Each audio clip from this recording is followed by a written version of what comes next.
Alright guys, here's another video with old Uncle Rico here. We're going to swap it over from 6 lug to 5 lug today. So I've already swapped over the passenger side, and I'm going to show you everything that I've done on this side, on the driver's side. Alright, first things first, let's pop this caliper off right here. It's just 2 Allen head bolts that's on the back side there. Pop that out of the way, and then what we'll do, we'll pop this center cap off right here and get the axle nut out. Alright, after you got your axle nut out, you'll have your washer there, and you'll have your outer bearing. Your inner bearing will be here on the back side. Let's see if when I pop this rotor off here, if it's going to stay in the hub or if it's going to stay out there.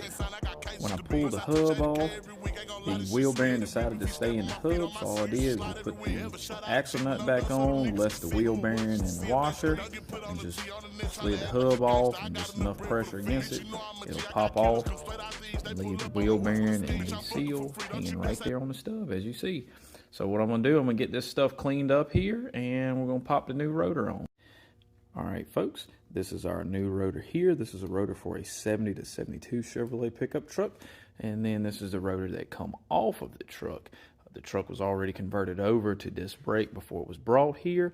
And when they switched it over, they actually switched the actual spindle assembly as well. It's not the factory spindle assembly for this 69 truck here, because this would actually have been a factory drum brake truck. Anyways, let's get the new bearings popped in this thing. Alright, now it's time to pack these bearings here. I realized that in the last clip I said new bearings. These old bearings are actually really good. No burnt marks, nothing like that. So what we're going to do, we're going to pack them with some fresh grease here, and we're going to throw this baby back together. I'm not finished packing this bearing, but I figured I'd stop and show you guys. You can see that beautiful red grease there along the bottom.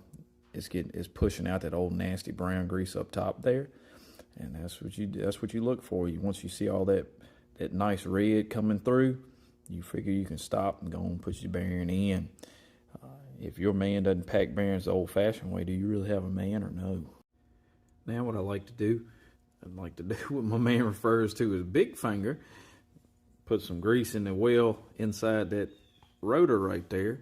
Put some grease in there just so when everything gets hot, the wheel gets hot, that grease will start melting down and still keeps the bearings lubricated. I'm sure there's somebody that'll get a hoot out of this, but anyways, this is what I'm talking about. Just put some in there. You ain't got to put a whole lot. Ain't got to get crazy, which I realize that looks messy, but it's grease. I mean, what do you expect? All right, after you get finished playing around with your greasing rotor there, you can stick it back on the spindle and put your axle nut and washer and bearing, all that stuff on. And what you'll do then, you'll tighten like your